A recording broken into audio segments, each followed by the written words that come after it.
Bueno, a propósito de una de las noticias, la primera noticia que tenemos que discutir con nuestros invitados, a los que, dicho sea de paso, tenemos que presentar, por supuesto, nos acompaña el congresista Marte Jae de Gana Perú. ¿Cómo Gracias, está? Mario. Verónica, por la invitación. Y el ex viceministro del Interior, Carlos Masombrío. ¿Qué tal, Carlos? Bueno, pues se produjo una discusión ante cámaras entre Johnny Lescano y Juan Díaz Ríos esta noche que vamos a comentar. ¿Pero cuál fue el motivo? De pronto apareció un récord de llamadas, ¿no es cierto?, hechas al celular del congresista Johnny Lescano. Y se encontró que estaba ahí el famoso celular, y ustedes recordarán seguramente, de este taxista, de donde se habrían incluso hecho llamadas a las diferentes autoridades para solicitar el resguardo a la casa del señor Óscar López Meneses. Se dijo que el celular, en realidad, este taxista nunca lo usó. Hace como un año creo que fuimos a buscar hasta a la novia o a la fan de este señor que decía que sí, recibía llamadas de este celular, pero que no era él o sí era él. Después dijeron que otra persona imitó la voz del general Cueto, del almirante Cueto. Bueno, de pronto ahora este número celular ha aparecido en el registro de llamadas del congresista Lescano, el 2012. Entonces, cuando el señor Juan Díaz Ríos, presidente de la comisión, recibe esta información, se armó ahí un tremendo una reunión extraordinaria. Y denunció, qué sé yo. Bueno, nuestra compañera Angélica Valdés, que está en el Parlamento Nacional, estuvo con ambos hace solamente unos momentos. Vamos a ver qué se dijeron. Es absurda la posición en la cual se encuentra el congresista Lescano. Ha echado la culpa incluso a la empresa Claro. Dice que Claro le tiene la culpa, le tiene cólera y por eso de repente le ha hecho ese reporte. Por favor, yo le pido seriedad. Le pido que piense en el país, que piense en el informe, que es el trabajo a fin de cuentas de todos. No lo estoy acusando, ni siquiera le estoy pidiendo que renuncie. Por menos su congresista de bancada, García Belaúnde, renunció a la presidencia. En este caso debe por lo menos inhibirse solo de la parte valorativa de los hechos que mañana a las 6 de la tarde vamos a repartir. Vamos a ver si siguen diciendo si no tenemos elementos importantes después de todo este trabajo que mucho nos ha costado. Así que yo le pido públicamente al congresista Lescano, tiene un largo fin de semana hasta el día martes que vamos a valorar los hechos, que puedan meditar para que no dejar ningún pretexto a que estos mafiosos, como él lo llama, vayan al Poder Judicial a anular todo el trabajo que hemos hecho nosotros. ¿Va a coger el llamado o no? Yo le respondo públicamente también. Yo no tengo, ¿Lo dices acá? sí, ahí está, le estoy diciendo públicamente, porque él me dijo públicamente, yo le respondo públicamente. Yo no tengo ninguna razón, repito, yo soy un congresista honesto, decente, honrado, que sería reconocer las supuestas vinculaciones. No necesariamente, sino sí, para un, digamos, en área de transparencia. No, ya sabemos cómo se juega con esas cosas políticamente. De tal manera que nosotros tenemos que reiterar que nosotros hemos obrado en sentido contrario totalmente a las imputaciones que nos han hecho. ¿Cuándo me han visto a mí? Con el señor López Meneses, con el señor Montesinos, con el señor Zapata, con algunas reuniones del comando conjunto. Hay un elemento que establezca... Nadie lo ha visto, pero esas llamadas sin duda desatan muchas especulaciones. Igual que llamadas de este congresista y llamadas que pudieron haber, oiga, ¿es usted fulano o sutano? Y ya te comprometen. Y ya te comprometen, o llamaron para otras cosas y ya te comprometen, por haber hecho una llamada de un celular al teléfono del congresista Lescano. El congresista Lescano no ha hecho ningún tipo de llamada. Bueno, nadie quiere dar su brazo a torcer. ¿Qué hacemos entonces, congresista? La gran diferencia es que yo no estoy preocupado en mi buen nombre, no estoy preocupado en el prestigio, en el que dirán, yo estoy preocupado en el resultado del informe final. Si participa el señor Lescano, él es abogado, y los que son abogados y nos están viendo me van a entender, juez y parte puede poner en peligro nuestro informe final ante el Poder Judicial. Es hacer el juego precisamente a los mafiosos, mantenerse en esta posición cerrada. Me pone en una difícil situación a mí también. O seguimos adelante debatiendo el informe final, a pesar de que el congresista Lescano, que está lamentablemente involucrado con estas llamadas objetivamente, no es un tema subjetivo, o efectivamente nos lleva al extremo de poder renunciar y no participar en lo que será pues un informe que ya nace prácticamente viciado para favorecer a los mafiosos, porque el señor Lescano no piensa en el país, porque el señor Lescano está más preocupado en su tema. Yo no soy juez y parte congresista, está usted equivocado. Yo soy investigador, miembro del Parlamento que está investigando a los mafiosos.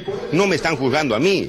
Lo que me quieren es neutralizar. ¿El 2012? No, sí, no, simplemente apareció el reporte. ¿Quién garantiza que ese reporte a las empresas que yo critico fuertemente, la Telefónica y Claro, no han hecho un montaje? ¿Quién garantiza eso? La culpa es de Claro, que ha falsificado la información.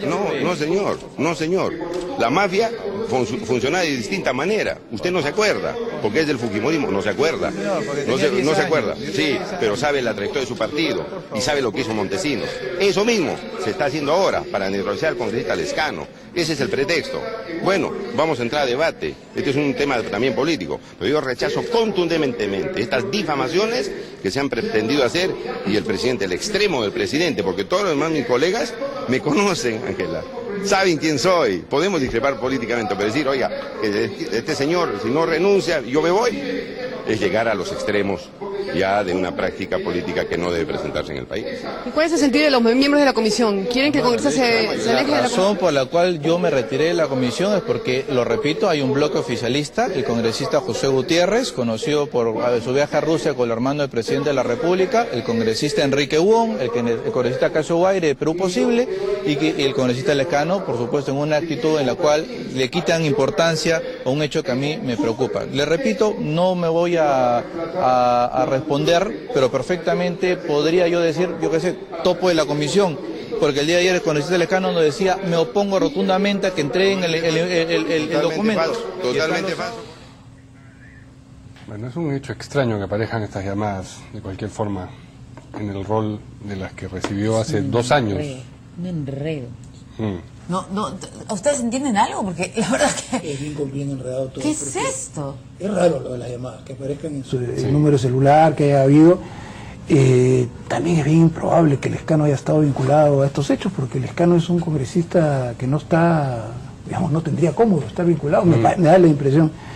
La otra cosa que no le entiendo bien al congresista Juan Díaz Dios, es por qué invalidaría el informe la presencia del Lescano. No entiendo bien, porque si él ha hecho público el hecho de que hay unas llamadas de este tipo, y a la vez ha dicho que mañana van a presentar evidencias contundentes de que sí había algo más que la interceptación, que la corrupción policial, bueno, esas evidencias van a hablar por sí solas. No veo, y si el congresista Lescano vota a favor o en contra, la interpretación, si vota a favor será que quiere limpiarse, y si vota en contra que quiere proteger. A nivel del Congreso, digamos, pero públicamente, si se conoce, dice usted, no importa lo que se diga en el Congreso, porque ahí lo que dicen es que la mayoría enumeró, además de los congresistas, que ya asegura que van a votar en contra de este Claro, informe. pero supongamos, yo tengo pocas expectativas en que se haya descubierto lo que ahí había. Creo que nos vamos a quedar con la curiosidad. Yo estoy absolutamente convencido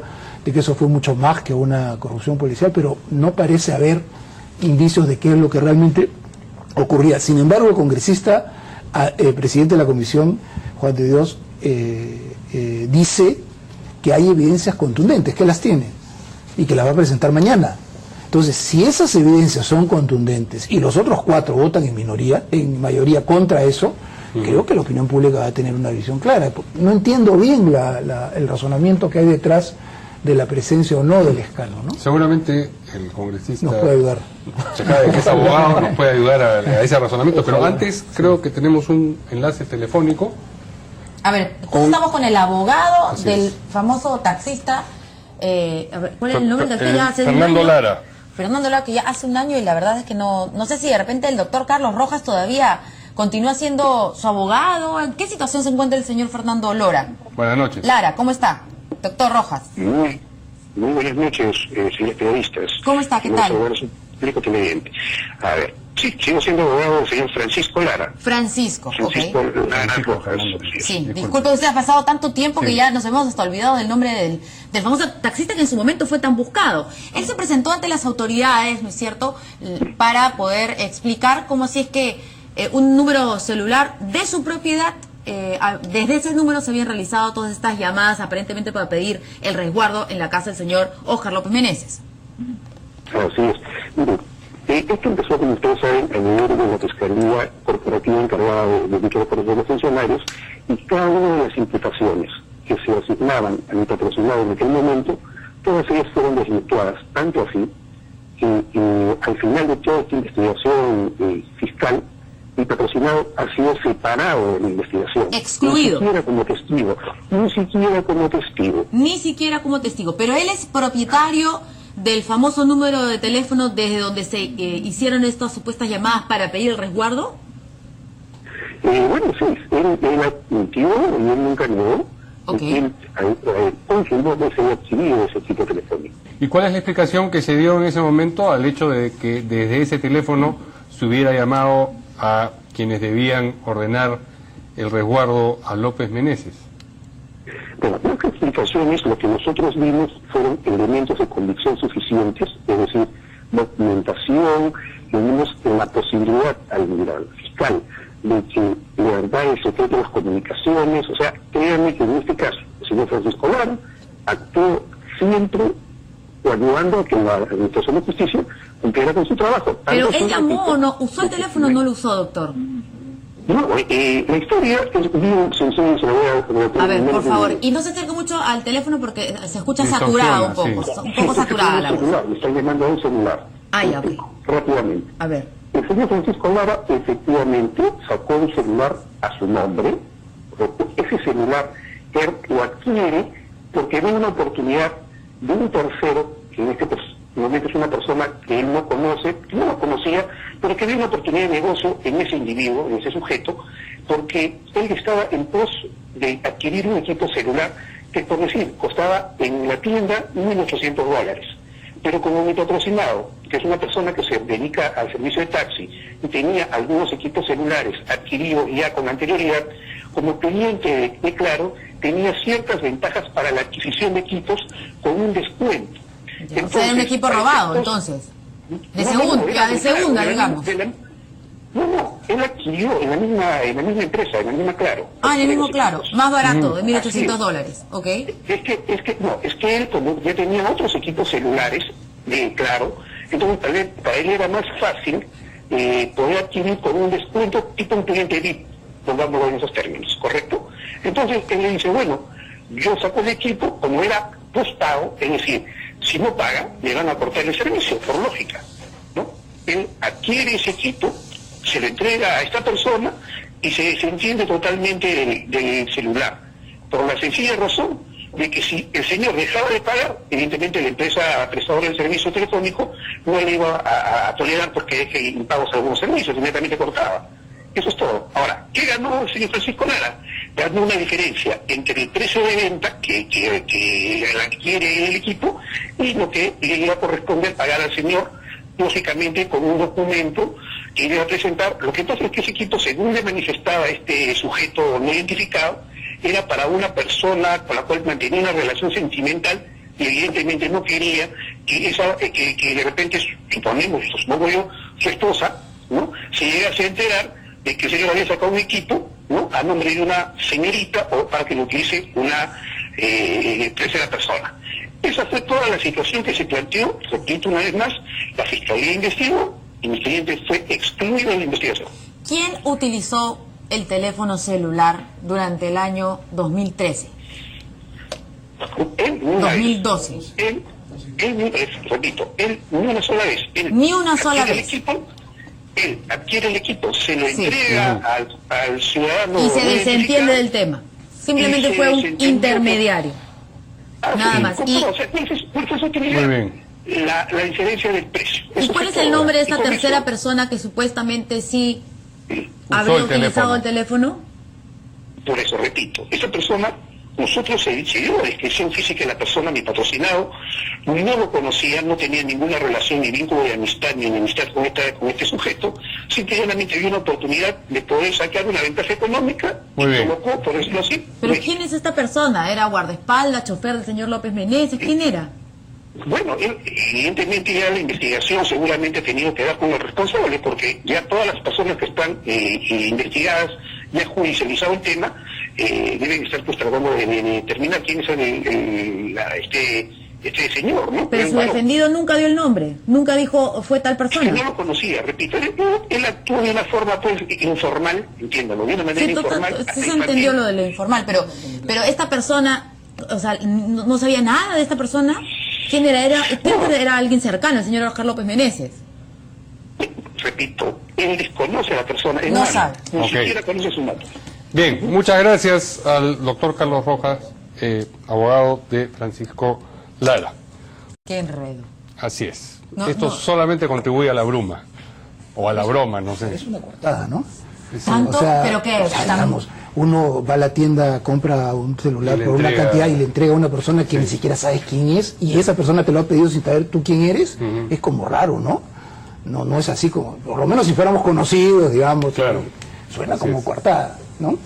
Ahora sí, vamos a darle finalmente la palabra. Bueno, es bastante raro, Mario, Verónica, gracias por la invitación, que haya habido una llamada telefónica al congresista Lescano, que yo no tengo ninguna objeción contra él, al contrario, ¿no? Y mucho menos ningún vínculo con el gobierno, con la bancada nacionalista, ¿no? Él normalmente, incluso en los temas económicos, es un fiel defensor de otras, digamos, políticas económicas, y muchas veces, si no la mayoría, vota en contra, y es acre, digamos, crítico del gobierno en muchas situaciones fundamentalmente económicas, sociales, en materia incluso hasta de programas, incluso ha llegado a esos temas, lo cual no lo delegitima ni mucho menos, simplemente estoy diciendo de que él no tiene ninguna vinculación con la bancada nacionalista, de apoyo, ni de mucho menos. Partiendo de esa premisa, creo yo que es importante deslindar cómo así llegaron esas llamadas al congresista Lescano, si hubo un récord, en el récord de llamadas figura la cantidad de minutos por la cual Lescano conversó, o si él utilizaba el teléfono, o si lo utilizaba su asesor o algún técnico de su despacho. Lo cierto del caso, Mario, Verónica, Carlos, es que nos parece todo esto bien extraño, y sobre todo la actitud del señor Díaz Dios de patear el tablero para poder de repente salirse de la investigación. Ya, puede ser, pero usted está hablando como político. Y por favor, ahora lo que necesitamos es cero política, porque no se entiende nada. Ya pasó un año. Entonces ya, imaginemos que sí, esto es una estrategia montada por el fujimontesinismo, como dicen los pero existe, pues, o sea, existe un papel donde dice que este número de teléfono entró al celular del señor Lescano. Entonces eso es como, no entiendo, ¿qué pasa? Lo que hemos venido sosteniendo, y no solamente quien habla, sino muchos congresistas de todas las bancadas, salvo el fujimorismo, que, y creo que Carlos lo ha dicho de alguna u otra manera, que nos da la impresión de que no tienen carne en la Comisión López Meneses, más allá de lo que ya se ha dicho, algún matiz. Pero que la no llamada conocemos. existió. Lo sabremos mañana. Pero a eso voy, la llamada existió. Bueno, pero eso habría que preguntarle al señor Lescano, que no lo puede preguntar a uno. Él no sabe, no se acuerda. El argumento, de Díaz Dios, en el sentido de que el voto de Lescano crearía un problema para... No, en absoluto. ¿Tiene algún sustento legal? No, si quieres que te responda como hombre de leyes, te voy a responder de la manera siguiente. En primer lugar, el día martes van a votar 7 parlamentarios por ese informe.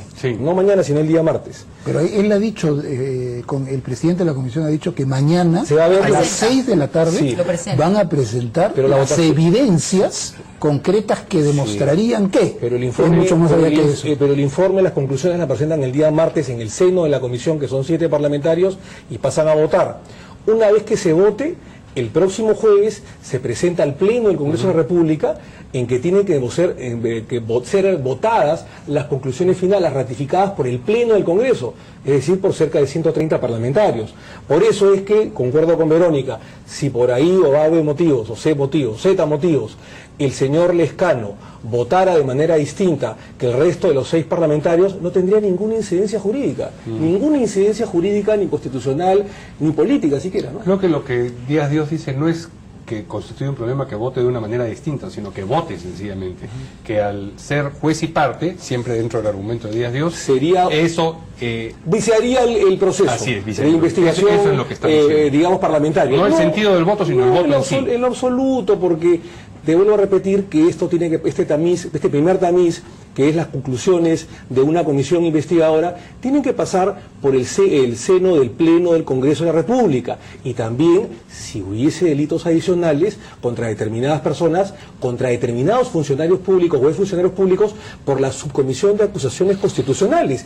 Es todo un procedimiento parlamentario, Verónica, Mario, y en todo caso, un voto no puede viciar, en el peor de los casos, una investigación. Pero quiero terminar cuál es mi conclusión.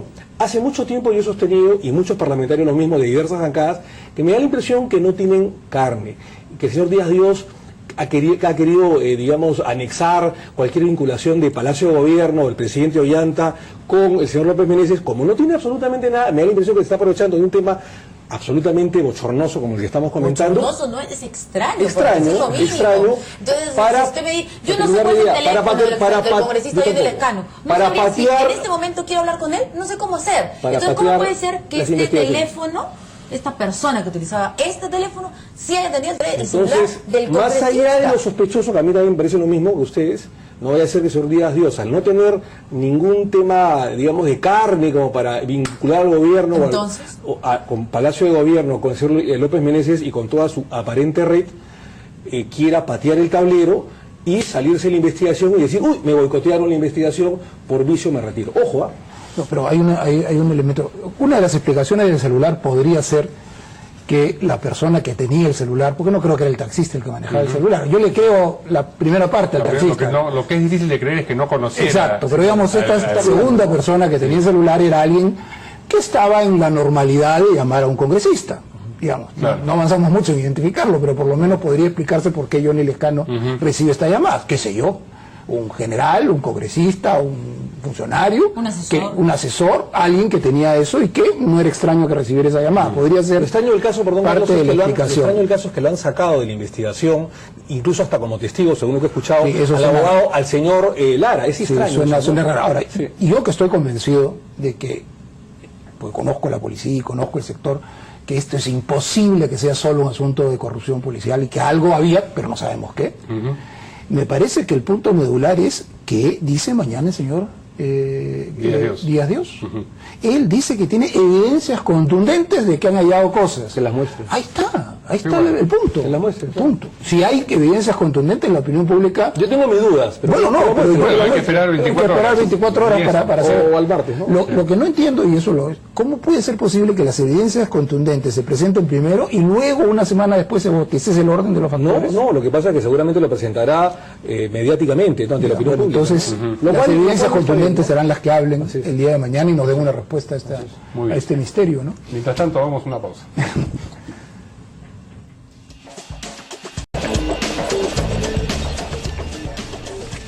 Vamos con el siguiente tema.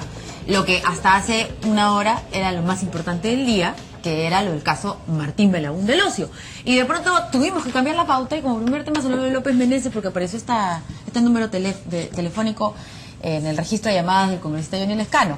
Pero ¿qué ha pasado? En el Congreso se ha pedido ya la presencia del ministro de Justicia, Daniel Figalo, para que explique esta reunión con los fiscales, primero, ¿no es cierto?, encargados del caso llamado La Centralita, y también con el asesor en temas legales del presidente Ollantumala, el doctor Eduardo Roy. Vamos a escuchar al congresista Becerril. Estamos solicitando inmediatamente la interpelación al ministro Figalo. Él tiene que venir a explicar acá por qué esa reunión. Obviamente entendemos que se han reunido para indicarle a la procuradora cómo debería actuar en esta investigación. ¿Para qué? Para blindar no a Belaúnde del Ocio, no a Rivera Hidrogo, para blindar a la señora Nadine Heredia y a que todos los caminos nos llevan hacia ella en este caso de corrupción. Pero usted habla solo de una reunión entre Roy Gates, la procuradora y el ministro de Justicia. ¿Se refiere a esa reunión? A esa reunión. Además, ¿cuál sería el inconveniente que el procurador se reúna con el ministro de Justicia si el procurador depende del ministro de Justicia? Es que en esa reunión también ha estado el asesor del presidente de la República. Son todos del Ejecutivo. ¿Cuál es lo irregular? Lo irregular es que el ministro no podía reunirse jamás los tres juntos. Podía reunirse. Pero hasta la premier Ana Jara le ha sugerido, en realidad una sugerencia de la presidenta del Consejo de Ministros es una orden, ¿no?, para los demás ministros, que tiene que responder sobre esas reuniones, no necesariamente a través de una interpelación, pero es una mala idea una interpelación para... Lo que decía que las órdenes de la primera ministra para los ministros. Para algunos. Urresti le dijo, ya no hables más, ¿te acuerdas? Y ahí está el resultado. Sí, pero esa es una nota bien baja. Sí.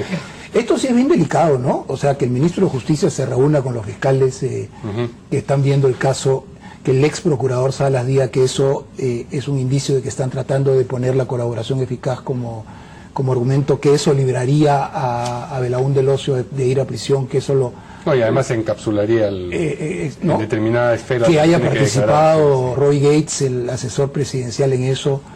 Y creo que eso no está en discusión, ninguna de esas cosas. Lo que estaría en discusión es el contenido de las conversaciones. Pero es bien delicado que el ministro de Justicia se preste, digamos, para una reunión de ese tipo, y que desde el Palacio envíen al asesor presidencial para participar en una reunión así, más todavía cuando Belaúnde del Ocio ha sido el único de los acusados de corrupción de los últimos 6 meses que ha sido tratado con guantes de seda. Una interpretación es que se haya prestado, la otra es que haya tomado la iniciativa de la reunión, ¿no? Bueno, es eso. Cualquiera de las dos. Ninguna de las dos es buena, mejor dicho. Ninguna de las dos es buena. Sobre todo tomando en cuenta, insisto, que Belaúnde del Ocio, que no está detenido además, es la única persona acusada de corrupción que ha sido tratada con guantes de seda por el presidente, ¿no? Hay que contemplar que es una persona que tiene una familia, no hay que hacerle daño a la imagen de las personas, etcétera. Y por último, para darle ayer Nadine Heredia, la primera dama, en sus declaraciones, admite implícitamente los hechos turbios. Que han utilizado su nombre. Claro, ha dicho, me indigna o me fastidia, de hecho, que hayan usado nuestro nombre para hacer, o sea, ella lo está reconociendo, que ha habido cosas oscuras. Entonces, este intento de colocarlo en colaboración eficaz, creo que afecta la imagen de ellos, no les hace mucho bien, quedan como tratando de protegerlo. A ver, varios temas, ¿no? Si me dan un poquito de permiso de espacio.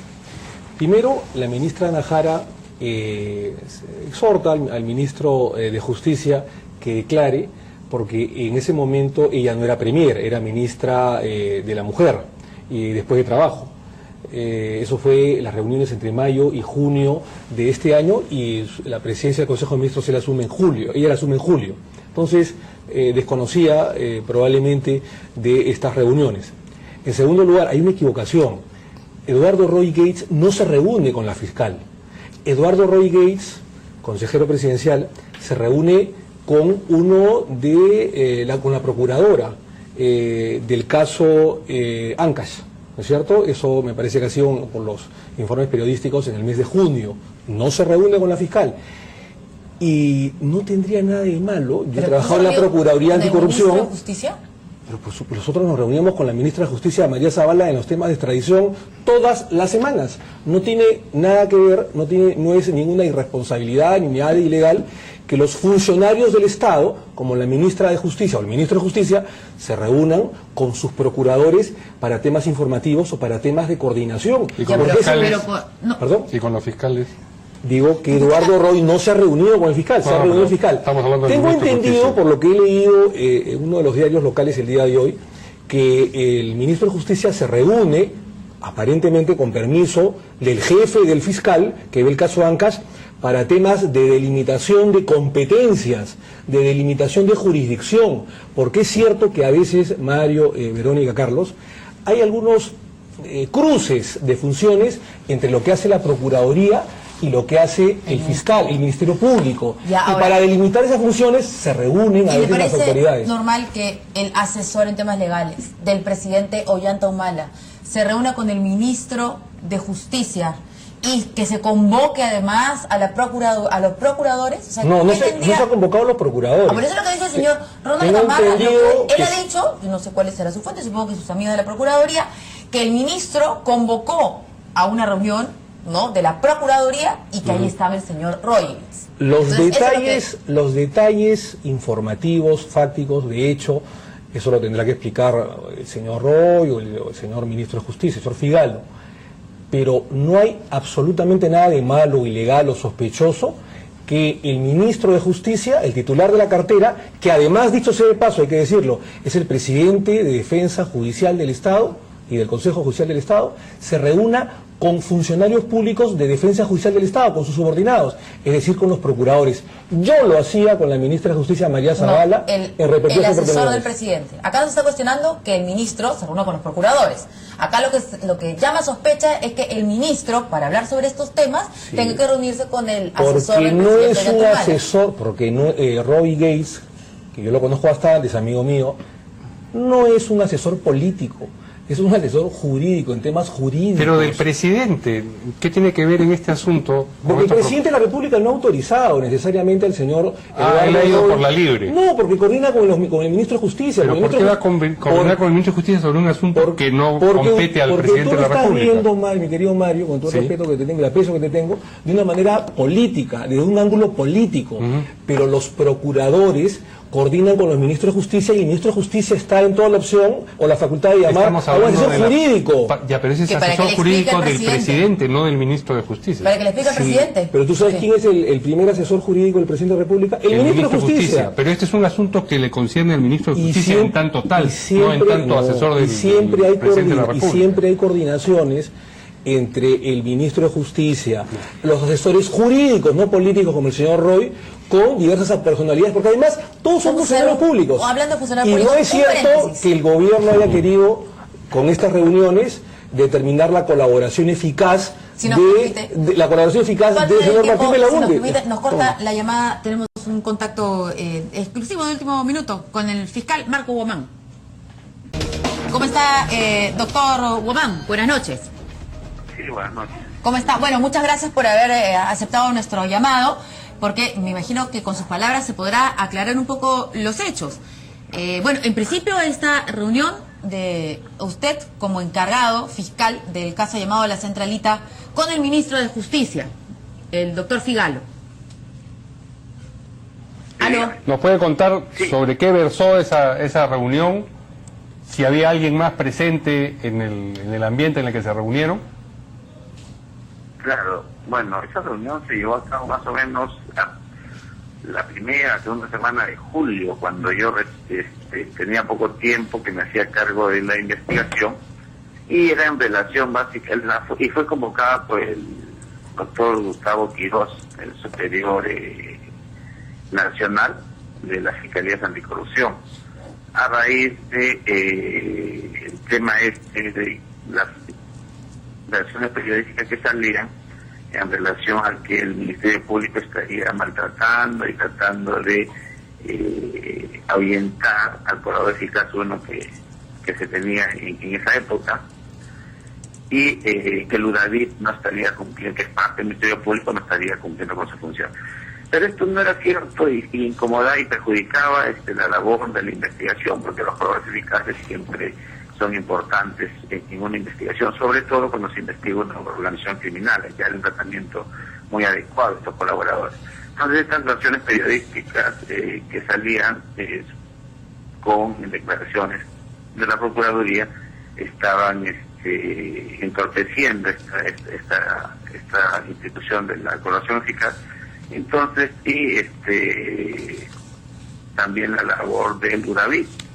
Entonces se trató de comunicar, el fiscal más antiguo en esta super anticorrupción, el Walter Delgado como procurador, no le dio atención, digo que no se podía reunir. A mí yo nunca pude comunicarme con él, nunca me he visto en mi despacho, queríamos conversar para fijar lineamientos de la investigación, nunca aceptó venir a mi despacho ni recibirme tampoco. El doctor Quirós pretendió comunicarse con él a raíz de todas estas versiones periodísticas, y bueno, me dijo que tampoco tenía atención del procurador.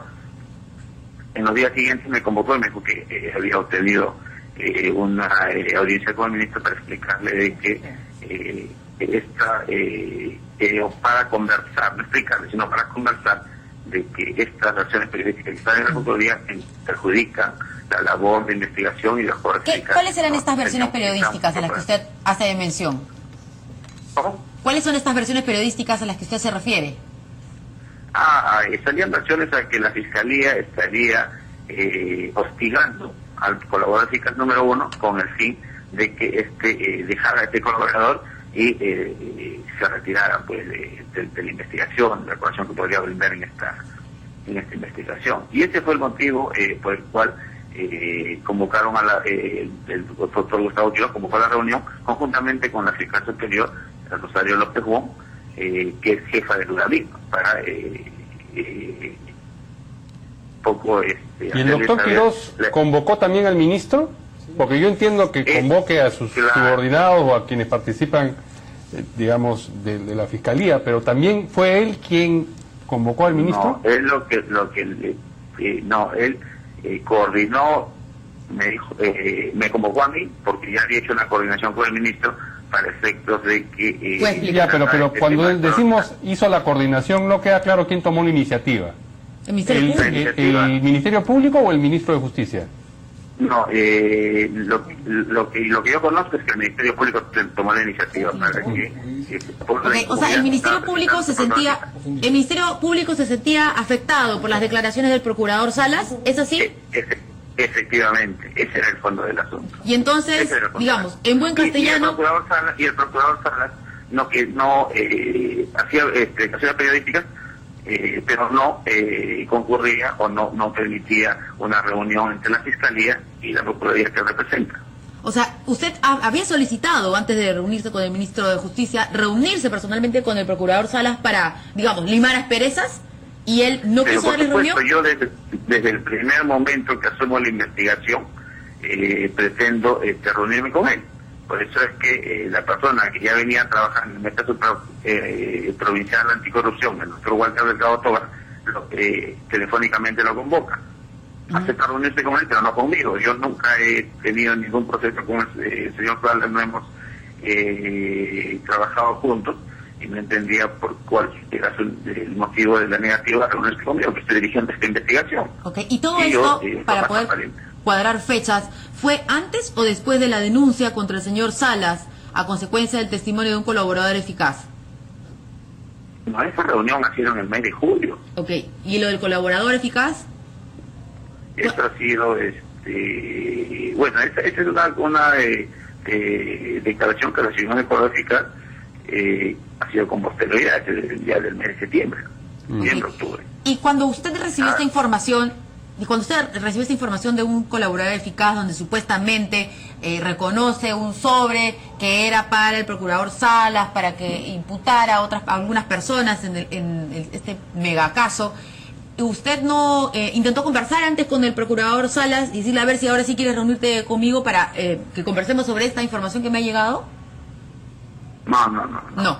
Primero es de que la declaración de este colaborador es incorporada a la carpeta por necesidad de investigación por los otros imputados. Ahora, no se hace una denuncia al procurador Salas. El señor da una versión ahí de que un abogado tendría dinero y que iba a repartirlo entre diversas autoridades. ¿Y la reunión? Esa declaración que hace el colaborador, en ese contexto, se corre traslado a la Fiscalía Corporativa Anticorrupción, claro, para que evalúe si hay medios de investigar, a quienes se podría investigar y el desarrollo, no lo veo yo. ¿Y la reunión con el ministro fue una sola y participaron solamente las personas que ha mencionado usted hasta el momento? Claro, una sola vez y una reunión bastante breve, donde se habló sobre esos temas, y no ha vuelto a haber ninguna reunión, al menos donde yo haya participado. Muy bien. Muy bien, muchas gracias, fiscal, por haber respondido a nuestras consultas, porque creo que lo mejor es salir a la opinión pública a aclarar estos temas, y creo que ahora sí, bueno, lo he dicho clarísimo, ¿no? Pero, bueno, gracias, buenas noches. Sí, pero solamente va a tener la idea. Pues yo estaba en el uso de la palabra. Perdón, Carlos. En primer lugar, lo que dice el señor fiscal es lo que de alguna manera nosotros hemos dicho. O sea, confirma lo que decíamos. Es decir, era una reunión para delimitar competencias en buen romance. No están molestos. Pero por eso, pues, pero se delimita competencias. Se delimita competencias. En segundo lugar, no participó Eduardo Rey Gates. Eduardo Rey Gates participa en la reunión con el ministro y con la procuradora, en otra reunión. Entonces, acá yo creo que los que querían escándalo, lamentablemente, se van a ir resolucionados porque se desinfla esta noticia, ¿no? Bueno, un comentario nada más. Creo que esto, al igual que lo de Díaz de Oz, tiene una prueba ácida. Hay toda una especulación periodística muy difundida de que lo que se está buscando es proteger a este señor vía la colaboración eficaz. Si eso no sucede... Que el abogado, dicho de paso, se ha cansado en decir que no. Bueno, por eso digo, si eso no sucede, por un lado, si por otro es detenido... Claro, pero si no lo capturan... Y se acoge a la colaboración eficaz. Si es el único procesado importante al cual no se le puede detener, las suspicacias van a continuar. Claro. Si es que se lo detienen y no hace colaboración eficaz, no hay nada que hablar. Ahora, como abogado, no hay nada que hablar. Carlos, como abogado solamente quisiera decir lo siguiente, porque mucha gente puede pensar de que por una presión supuesta, que yo la niego, del gobierno, se convierte en colaborador eficaz el señor Martín Veladún del Ocio, Y eso no es así, porque la Procuraduría puede proponer la colaboración eficaz, pero quien decide finalmente es el Ministerio Público, es la Fiscalía de la Nación. Un Ministerio Público que lamentablemente está No, bajo sospecha por este caso en particular. No, bajo. Está ahí pero digamos, además de varios casos, por este caso en particular, el actual fiscal de la Nación está procesado en el Consejo Nacional de la Magistratura. Entonces, el hecho de que sea el fiscal el que tome la decisión no es precisamente una garantía suficiente, sino más bien lleva a sospechas. Perdón, Carlos, ¿de qué estamos hablando en estos momentos? ¿Del caso de la Centralita o los supuestos lobbies? Estamos hablando del caso de la Centralita, porque en el caso de los supuestos lobbies, Martín Belaúnde Locio, te lo digo como abogado, no puede acogerse a la colaboración eficaz porque sería, hablo un supuesto incondicional, cabecilla. Muy bien, sería el caso de la Centralita. ¿Qué tiene que ver en la Centralita el gobierno del presidente Ollanta? Absolutamente nada, pues. Lo que yo entiendo, yo no soy especialista en el tema, pero lo que yo entiendo es que la colaboración eficaz le permitiría una serie de beneficios como enfrentar sus procesos en libertad. ¿No es así? Lo que pasa es que la orden de detención que tiene Martín Belaúnde Locio no es por los supuestos lobbies, que ni siquiera se ha judicializado. Es por el caso de la Centralita, nada más. O sea, digamos, para aclarar el asunto, si el señor Belaúnde Locio es capturado, va preso y no hay forma que salga. Tiene 18 meses de prisión preventiva. Garantizado, digamos, así es. Entonces la discusión es en mano, porque si tiene los 18 meses acá, usted nos lo está asegurando, no hay nada en discusión. ¿Qué sentido tiene toda esta discusión sobre la colaboración eficaz? Yo he leído lo contrario. Yo he leído lo contrario de otros abogados que sostienen que esto le permitiría enfrentar el proceso en libertad. Pero si no es así, ¿cuál sería la gracia de esta discusión, digamos? No la veo. Entonces usted nos asegura ese punto de vista. ¿Votarían ustedes a favor de una interpelación al ministro Figalo para que explique precisamente todo eso que usted está explicando, yo creo que el ministro respecto a lo cual está también especulando Figalo debe convocar seguramente una conferencia de prensa para explicar los puntos, los detalles de la conversación, hasta lo que sea posible, o puede ser que hay cosas en reserva, no lo sabemos, pero de ahí a una interpelación por cosas o por actos de función, comportamientos de función pública, que no solamente está en su derecho, sino en la obligación de realizar, me parece absolutamente anormal que la oposición política, en este caso el fujimorismo o la Primo, trate de sacar provecho de comportamientos lícitos, legales y funcionales de un ministro de Justicia. Muy bien. Vamos a ver qué cosa ocurre efectivamente en el Congreso a este respecto, pero por ahora vamos a una pausa.